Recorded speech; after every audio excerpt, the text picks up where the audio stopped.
मैं वकालत के पेशे से जुड़ा हुआ हूँ और इस मंदिर से कम से कम 20 सालों से जुड़ा हुआ हूँ। आप ये बताइए, जब कोई कहता है कि साईं बाबा मुसलमान थे तो आपको कैसा लगता है? नहीं, हमको बहुत खराब नहीं लगता है कि वो उनकी अपनी सोच है और सोच से किसी को बदला नहीं जा सकता है।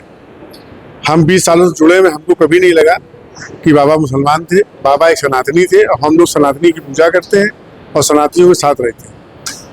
क्या आपको लगता है कि साईं बाबा जो मुसलमान बताना है हिंदू आस्था पर हमला है? ये जो लोग कहते हैं उनकी तुच्छ सोच है, उनकी सोच को बदला नहीं जा सकता है। वो कभी कभी बजरंगबली को भी कहते हैं कि अली थे, अली से बजरंगबली हुए, तो ये उन्हीं की सोच है। हम लोगों की ये सोच कभी नहीं रही कि साईं बाबा मुसलमान थे।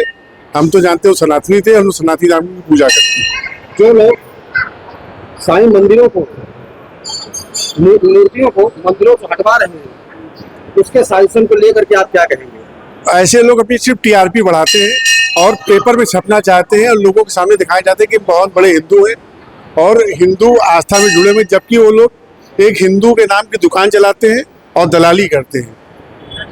ऐसे लोगों को मैं जानता हूँ, खूब जानता हूँ, क्योंकि मैं इस पेशे से जुड़ा हुआ हूँ और मैं सबको जानता हूँ। जितने लोग ये करते हैं कि मंदिरों में जाते हैं, मूर्ति हटाते हैं और बाद में अपनी दुकान चमकाते हैं और सिर्फ अपनी टीआरपी बढ़ाते हैं। इस समय मैं मौजूद हूँ उत्तर प्रदेश की राजधानी लखनऊ में आशियाना क्षेत्र सेक्टर जी में साईं बाबा मंदिर पे। इस समय हमारे साथ मौजूद हैं साईं बाबा मंदिर के सेवादार जी श्री चंद्र प्रकाश जी। आइए जानते हैं साईं बाबा को लेकर के जो साजिशन एक भ्रम फैलाया जा रहा है कि वो मुसलमान हैं। आप इसके बारे में क्या कहें? ईश्वर के अवतार धर्मों से परे होते हैं। साईं बाबा को ईश्वर का अवतार कहा जाता है और हैं भी। उनमें सारी शक्तियां हैं जो ईश्वर के अवतारों में देखी गई हैं अब तक। वो मुसलमान थे या हिंदू थे, ये विवाद वो लोग उत्पन्न कर रहे हैं जो बहुत ही संकुचित दृष्टिकोण से समाज को देखते हैं। मैं व्यक्तिगत रूप से इस मंदिर का संस्थापक साईं बाबा को ईश्वर मानता हूँ। क्या आपको साईं बाबा की पूजा करते समय लगा कहीं कुछ भी नहीं, हिंदू परंपरा का कहीं कुछ भी नहीं। सनातनी हूँ, समावेशी हूँ और सनातन धर्म की सारी पद्धतियों के सापेक्ष साईं बाबा की हम पूजा करते हैं। साईं बाबा की पूजा में आप किन किन चीजों का इस्तेमाल करते हैं? वो सारी चीज़ें जो सनातनी धर्म की पूजा में इस्तेमाल होती हैं। क्या यह बात सही है कि साईं बाबा ने शिष्यों को गीता सुनाते थे?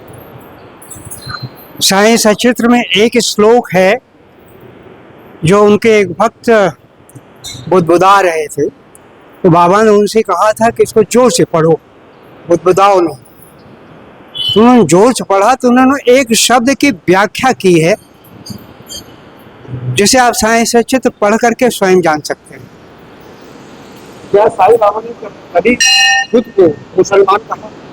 साईं बाबा ने किसी को कुछ भी नहीं कहा।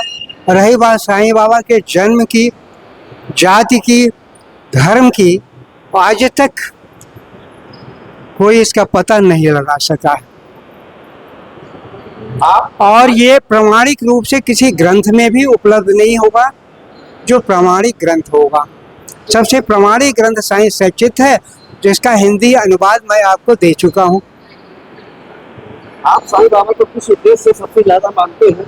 क्या वो हिंदू जीवन शैली में मेल खाता है? बिल्कुल, उन्होंने इंसानियत का पाठ पढ़ाया, इंसानियत का धर्म सिखाया और मैं जहाँ तक समझता हूँ और विश्वास करता हूँ तो उनको जिसने भी फॉलो किया वो जीवन में कभी दुखी नहीं रहा, न भौतिक जगत के कारण न आध्यात्मिक विचारों के कारण, कभी भी वो दुखी नहीं रहा। तो साईं बाबा को ईश्वर न मानूं तो क्या मानूं मैं? अगर साईं बाबा मुसलमान थे तो क्या साईं मंदिरों में शिवलिंग, आरती और होम क्यों होता है? मैंने कहा साईं बाबा मुसलमान थे या हिंदू, ये कौन प्रमाणित कर सकता है? साईं बाबा के समक्ष उनके जो भक्त आते थे अन्य धर्मों के, अन्य गुरुओं के शिष्य, तो साईं बाबा उन्हीं के रूप में उनको दर्शन दे देते थे। ब्राह्मण भी आते थे, अग्निहोत्री जो अग्नि की पूजा करते हैं वो भी आते थे, और बाबा अग्नि की पूजा करते थे और दिया जलाते थे। ये मुसलमानों में नहीं होता है, अग्नि पूजा हिंदू करते हैं। तमाम प्रमाण हैं और इसमें हम विवाद में नहीं पड़ना चाहते। सीधी सी बात, बाबा ने कहा विवाद